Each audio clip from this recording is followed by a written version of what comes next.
Welcome to Queer Conversation.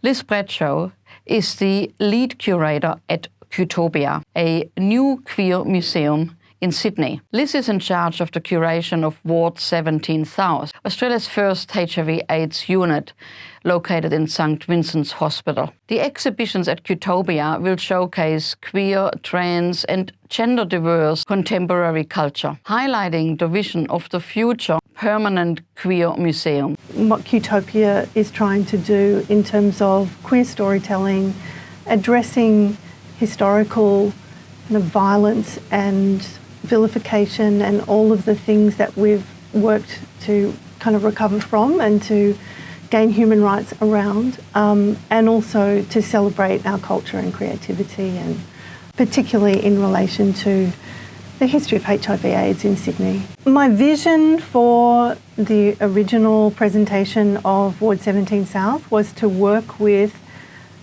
St Vincent's Hospital, the Kirby Institute, the major HIV/AIDS organisations to recreate something very authentic and moving, very solemn, that had gravitas around, the anniversary was the 40th anniversary of, the identification of the virus, and really important to, do that with integrity to the reality of that time, which I remember vividly and shaped my life and those, the lives of my peers, many of whom I lost, friends, and the way that has continued to shape our culture and communities. I think that was what I was hoping for, and I was very privileged to work with a lot of terrific people with real expertise in various aspects of that time, and Mazimaj contributed amazing photographs, and David O'Brien edited incredible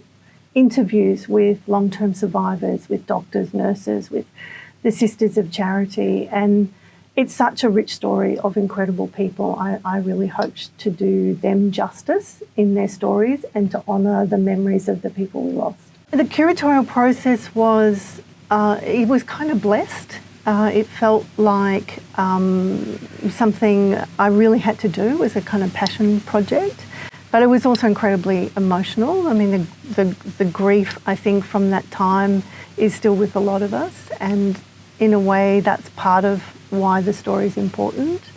But I've also taught young people for a very long time, and I was very aware that a lot of the young people I knew didn't know much about that history, that, with the incredible medical breakthroughs that are quite miraculous now, it doesn't take up the same space in terms of understanding the complexity of all of those stories and the reality of what happened. And so it was a very emotional thing, but working with St Vincent's, who had artefacts from the renovation of the ward in the 90s, and, being able to visualise something that felt very true to that time and that experience, and, recognising in Maz's images, friends, it was very poignant, but I feel like it's a really important set of stories.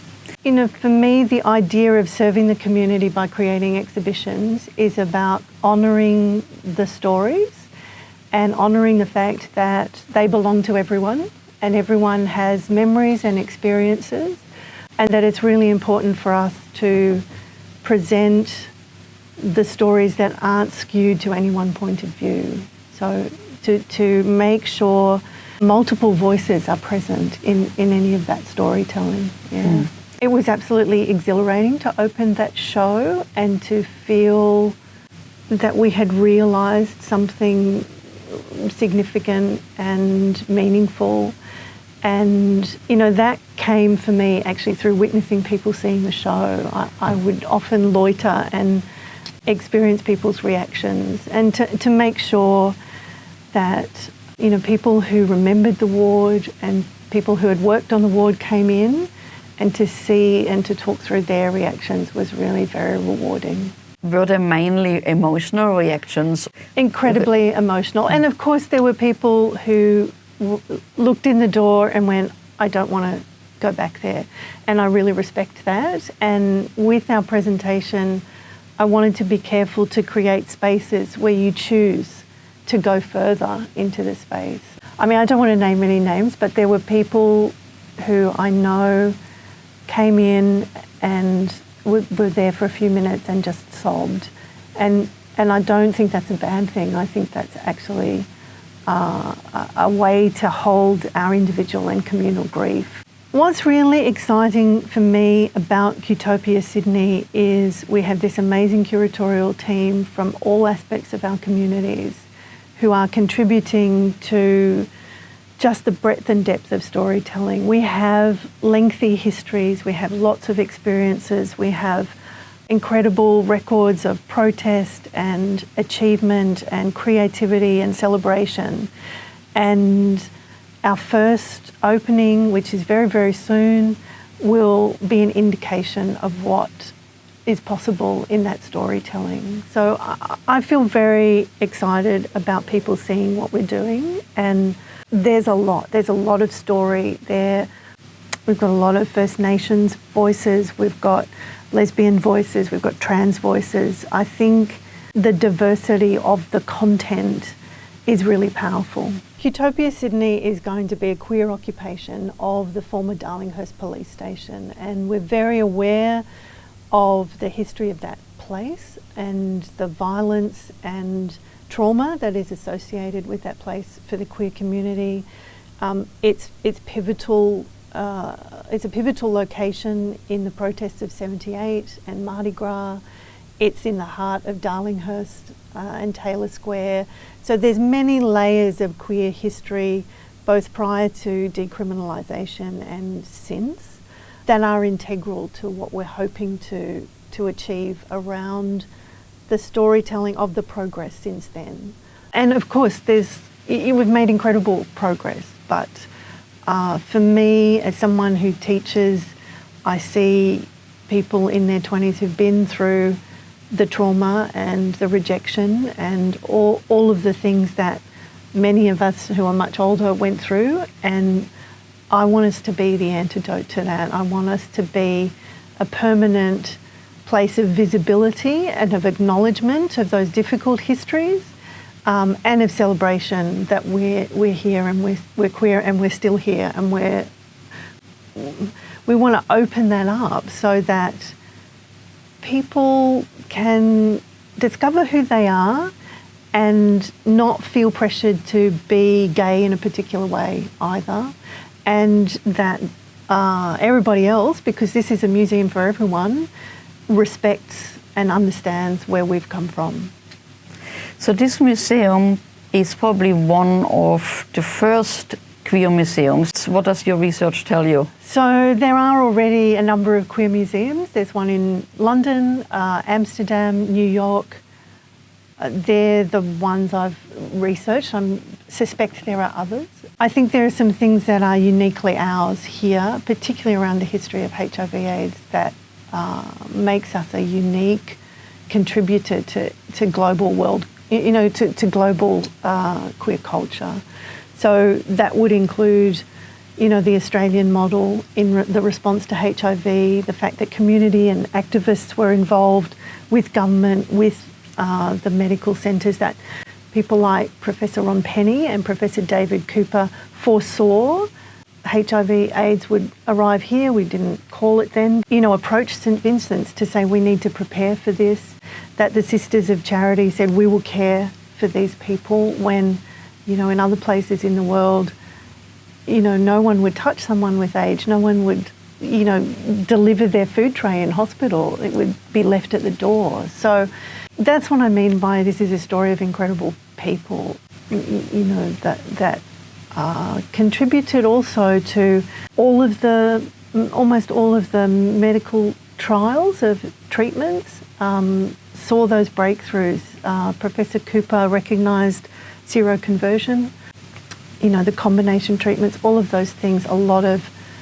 A huge contribution was made by here in Darlinghurst, let alone Australia. You have reached out to LOTL because it was important for you that lesbian voices are heard, and you are dedicating one room just alone to LOTL.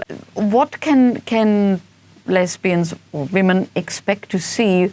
In terms of lesbian representation, obviously as someone leading a curatorial team, I've been very clear about the importance of all kinds of representation, but there will be moments which are kind of dedicated to something like Lesbians on the Loose, which is such a significant journal of our history, and stories about Dykes on Bikes. There will be some display with content from Wicked Women. We're having some adult-only space. But really, we're not about separating things off. You know, we have been a complex array of communities. I mean, for example, with, you know, the Dykes on Bikes patrols of Oxford Street and Surrey Hills and the Beats, I think, you know, I want to really highlight those moments where we've come together to create change, to support each other. You know, it was a rite of passage for young lesbians to help out and be part of caring teams in terms of Ankali and at the hospice and visiting Ward 17 South. So I think there are places that are dedicated and there are places where we are included in all of those stories. Were there any challenges or breakthrough in getting lesbian content on the floor, so to speak?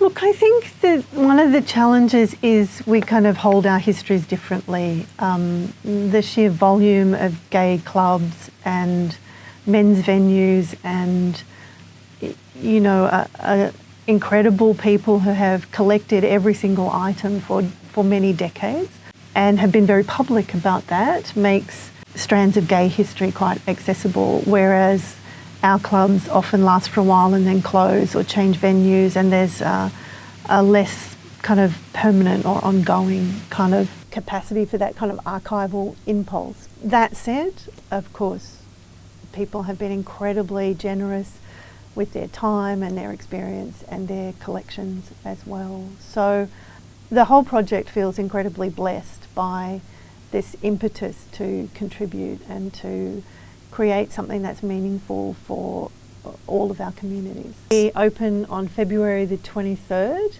and we'll be open, I think, Wednesday to Saturday or Wednesday to Sunday, and all of the exhibitions will be open, and there's maybe 15, I think, altogether, including in the substation and the toilet block in Taylor Square. We'll also have a schedule of performances, so really supporting queer creatives and their theatre or poetry or, you know, those kinds of things. There'll be a program of that, and we'll be doing, there'll be a load of us around to take you on little tours and things like that. And people can find out more about it from your website or social media? Yeah, please follow us on Instagram or go to the website Qtopia Sydney.